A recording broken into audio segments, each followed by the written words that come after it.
Hello, I'm Rachel from Douentza Garden in Ireland, and today's video is all about treating box blight.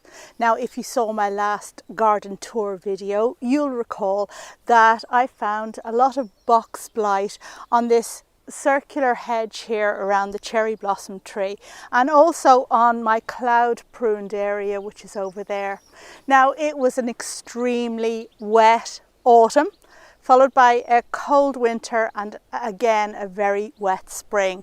And there are certain conditions that fungal diseases love, and those are warm and wet. So I think the double wet seasons have really given rise to this problem of box blight.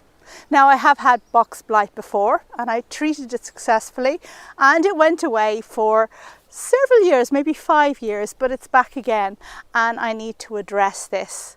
I could see that the box blight was coming on this circular hedge in winter, but there was nothing I could do about it because it was so wet that if you go out and start clipping your hedge when the conditions are that bad, then you risk just spreading it everywhere in the garden.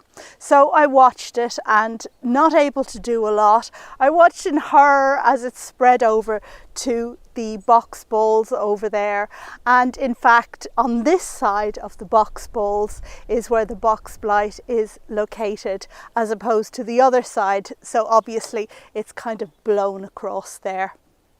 This is what box blight looks like, and the underside of leaves very often have white, kind of a white film, white, basically the spores. So what we're going to do today is to treat this box blight.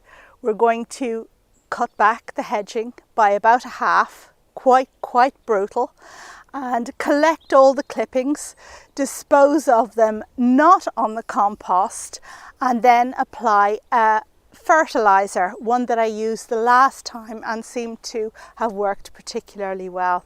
So a lot to do, and we'd better get on with it.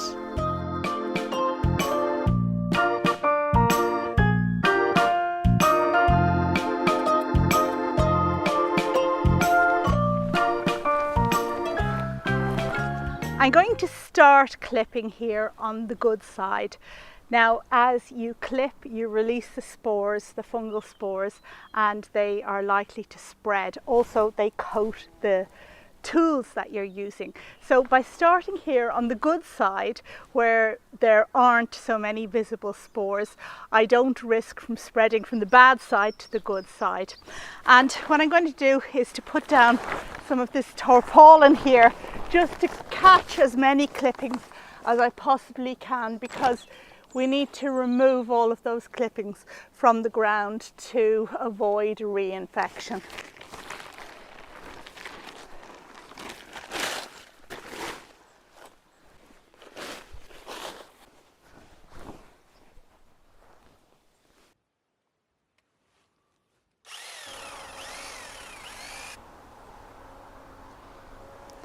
This vigorous form of box blight is known as Cylindrocladium buxicola, and it first arrived in the UK, which is very close to me here in Ireland, in 1998, so it hasn't been around for very long.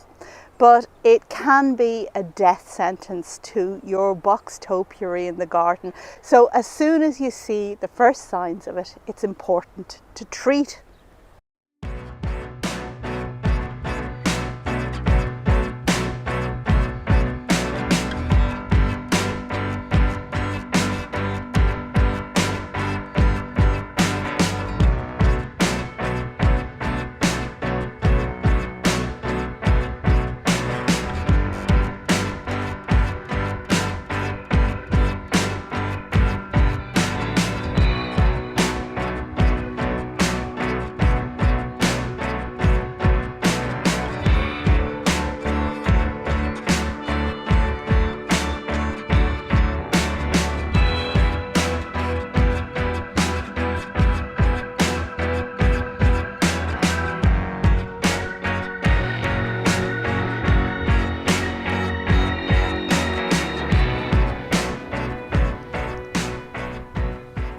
It's really important to gather up as much of the leaf material as you possibly can, because it will be impregnated with the fungus spores, I guess, and it will reinfect your box if you leave any on. The first thing you need to do is make sure that there's none nestling inside your bushes, so give them a good shake and allow any loose leaves to fall to the ground. Now, I find that this little hand rake is very good for collecting up those fallen leaves. A garden vac would be excellent. I don't have one. And pay particular attention to get all of the leaves that are nestling in at the base of the plant, right in there at the stems, because they're so close to the plant that if they do hold the spores, they're going to reinfect it in just a second. Now, you can keep going with this job forever, and you have to call a day to it in the end. And here I've done as best as I can. Now, if you look closely, you will see some leaves still in there. And all I can say is that I did it to about this standard the last time I did this job, and it seemed to work well. This is the best I can do, and I'm calling a day on collecting leaves.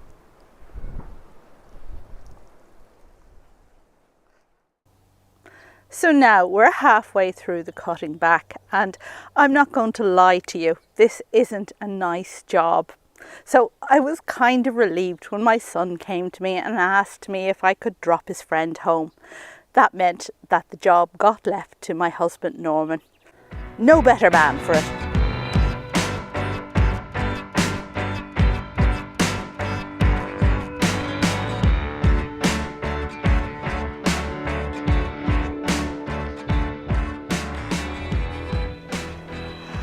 Okay, so it's a day later, and as you can see, a lot more has been trimmed off the box. I think we're just about there. This bit certainly is, and I'm going to spray that now. I think we've some final bits of trimming to do on the box circle down there. Now, after you've trimmed your box, what you need to do is one of two things. You can actually burn the fungus off with a fungicide, and I'm not going to do that today because I used this product before and it worked for me. And this is not a fungicide, it's actually a foliar feed that does very well to restore buxus to health. It worked last time, so I'm going to try it again this time. Now, I just want to say that this is called Top Buxus. It's the health mix, and they haven't commissioned me in any way to use this product. It's the one that worked for me before, so I know it works, and we can just hope that, wow, it's windy today, that, well, it'll be good for drying things out. I just hope that it will work again this time, because the Box Blight is that bit more advanced this time round. Now, what you need to do with this is open it up, and it says there are tablets inside, but they're kind of broken up tablets, and you need to mix them with water, with 1 litre of water per tablet, and mix that up well, give it a good stir, and then leave it for 10 minutes. Then you need to transfer it to your spray bottle.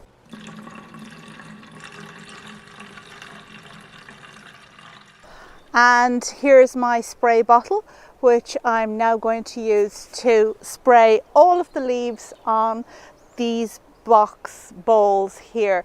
If you have kind of like a pump action spray, it's so much easier, but I just have this handheld thing, so it's just gonna have to do.